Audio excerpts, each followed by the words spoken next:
అంటాడేమో, ఓ దేవా నన్ను మరచితివా, నాకు ఉత్తరమేమో అంటున్నాడు. ఈరోజు ఒక దావీదు భక్తుడి మాట చెప్పగలుగుతున్నాడంటే మనము కూడా ఏ రేంజ్ లో చెప్పగలమో ఆలోచించాలి. దేవునితో మాట్లాడుతున్న దావీదు, దేవుని ద్వారా మహా అద్భుత కార్యాలు, శౌర్య కార్యాలను చేసిన దావీదు, దేవుని ద్వారా శత్రుల మీద యుద్ధంలో గెలిచిన దావీదు ఇక్కడ ఏమంటున్నాడంటే, నువ్వు నన్ను మర్చిపోయావా అంటున్నాడు.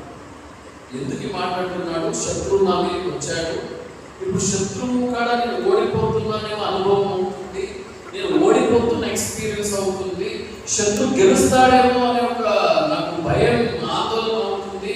ఓ దేవా నన్ను మర్చిపోతివా అంటున్నాడు. దేవునికి సమీపము ఉండే దావీదు, దేవుని హృదయానుసారిని పేరు పొందుతున్న దావీదే ఒక శత్రువు మీదకి వచ్చేటప్పుడు మీరు ఆలోచిస్తున్నాడంటే, ఈరోజు మన అందరికీ కూడా ఒక శత్రువు ఉన్నాడు కదా. ఉన్నాడా? ఎవరు మన శత్రువు? ఎవరు చెప్పండి?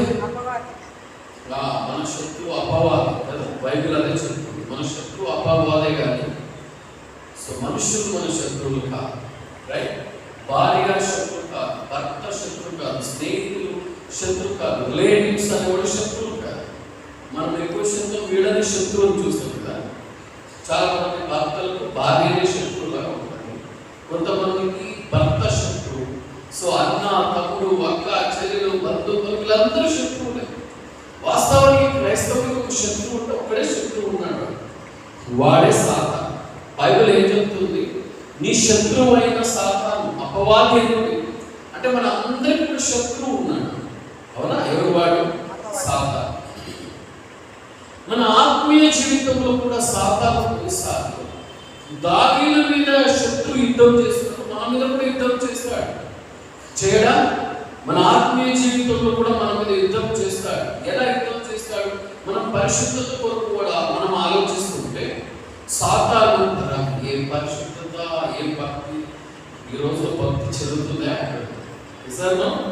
అవునా కదా?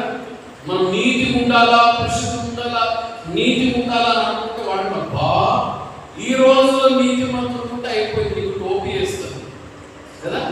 మరీ మంచితనం కూడా మంచిది కాదు అంటున్నాడు. మరి మంచితనం మంచిది కాదు. ఈ రోజులో పరిశుద్ధులు ఎవరున్నారు? ఈ రోజులో నీతి మంత్రులు ఎవరున్నారు?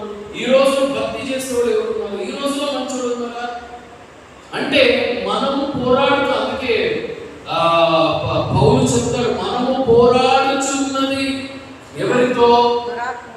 మనుషులతో కాదు, నర మనుషులతో కాదు కానీ సో ఆకాశ మండలమందు ఉన్న దురాత్మల సేనతో పోరాడుతున్నాం అంటున్నాడు. అంటే మనకు శత్రువు ఉన్నాడు, ఆ శత్రువుతో మనం పోరాడుతున్నాం కదా. పోరాడుతున్నాం. ప్రార్థనకు రావాలనిపిస్తుంది కానీ వాడు రానివాడు, అది ఒక పోరాటం. భక్తిలో ఉండాలనిపిస్తుంది కానీ వాడు ఉండనివాడు, అది ఒక పోరాటం. ఆత్మీయ జీవితంలో ఎదగడానికి అడ్డుపడుతూ ఉంటాడు. సండే చర్చ్కి వచ్చి ఒక కమిట్మెంట్ తీసుకొని, ఒక తీర్మానం తీసుకొని ఈ రోజు నుంచి అన్నీ చేస్తుంది. పాస్టర్ వాక్యం చెప్పినప్పుడు సండే మెసేజ్ ఇది ఒక తీర్మానం తీసుకుంటాం. ఈ రోజు నుంచి ఈ రోజు ఇన్న వాక్యం ప్రకారం బట్టి ఈ రోజు నుంచి చల్లాలి, ఈ నుంచి బయటకు పోయిందని ఈ నేర్చుకుని వెళ్ళిపోతాం అనమాట. అర్థమైందా? చర్చిలోని సంగతులన్నీ ఇక్కడ పెట్టేస్తాం, చర్చిలోనే వదిలేసిపోతాం కదా. అంతే జరుగుతుంది. ఈరోజు ఎందుకు వినుచున్నది జీవితంలో జరగడం లేదు? ఎందుకు వినుచున్నది మన బ్రతుకులో జరగడం లేదు? దాన్ని ఎందుకు మనం చేయడం లేదు? ఎందుకు ఓడిపోతున్నాం? ఎన్నిసార్లు చూడండి, ఏలియా ప్రార్థించగా వర్షం ఆగిపోయాను అని మనకు తెలుసు, కానీ మన ముందు వర్షం వస్తే ఆపగలమా? వర్షం వస్తుంది, ఏదో ప్రేయర్ చేయండి ఆపండి అంటే ఆపగలము? ఆపలేదు. ఎందుకు మనం చేయలేకపోతున్నాం అంటే దావీదు శత్రువుని చూస్తున్నాడు.